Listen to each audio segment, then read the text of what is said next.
ओम नमः सच्ची जनवाणी।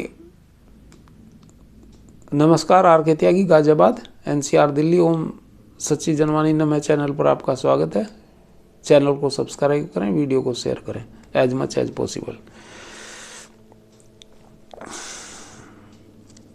ये JN शुक्ला जी हैं, श्री JN शुक्ला जी प्रयागवानी से। उनका मैसेज है, bank man take out rotten fish. There is a saying, one rotten fish makes the water of whole pond dirty. Former leaders of the unions themselves are saying that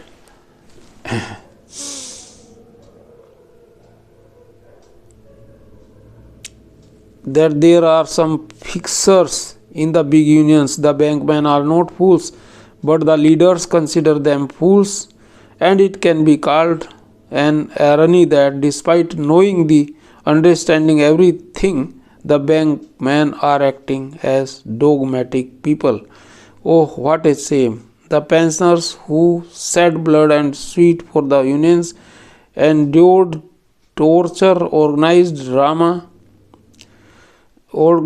dharna, demo strikes, got their salaries cut, even risked their jobs, did not care about their career progression. Today, the leaders of those very unions are harassing and intimidating the aged, ailing, and helpless pensioners, left them in miserable conditions.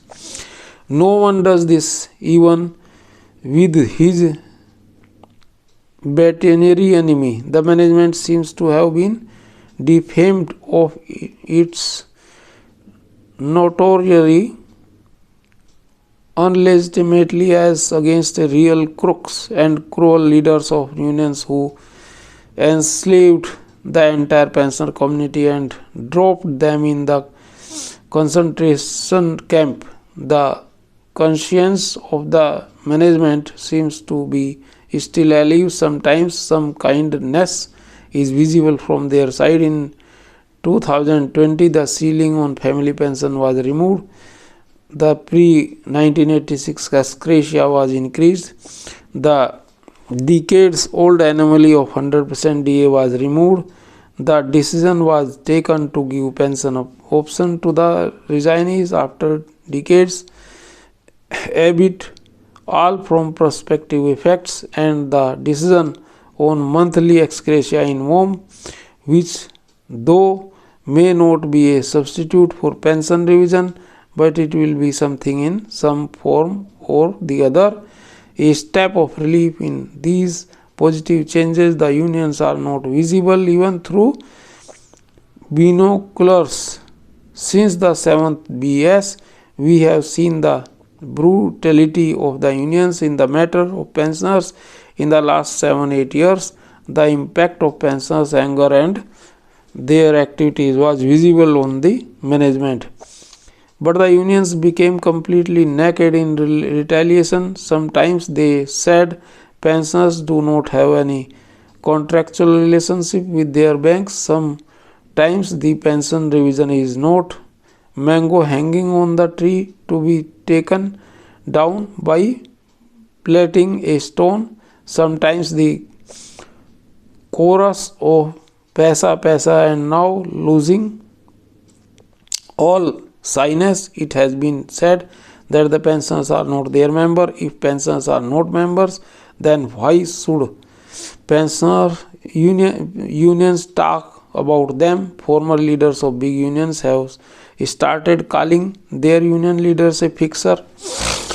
The pensioners are surviving on the pension made on the nominal basic pay at the time of retirement. After 1986, pensioners are dying prematurely due to the lack of treatment. The government has allocated the welfare funds, but the bank management and unions together are spreading the entire welfare funds on the working bankmen.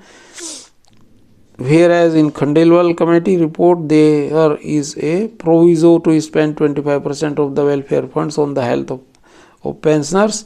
While allocating the welfare funds, the DFS has also advised that health insurance of working and retired, both may be provided from the welfare funds. The order is clear to ensure both, but the bank ensured only the working and left the retired.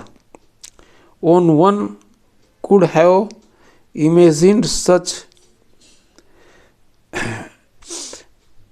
their greedy, that too in banking, but when the unions themselves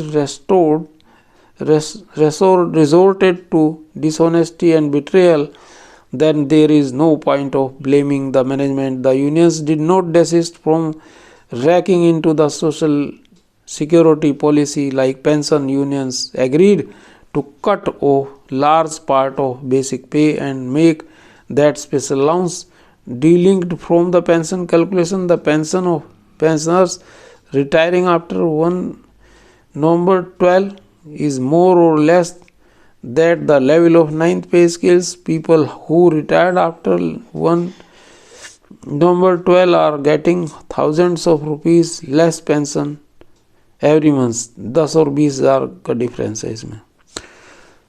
धन्यवाद साथियों. नमन. RK त्यागी गाजियाबाद. भारत माता की जय. वंदे मातरम. ओम नमः शिवाय.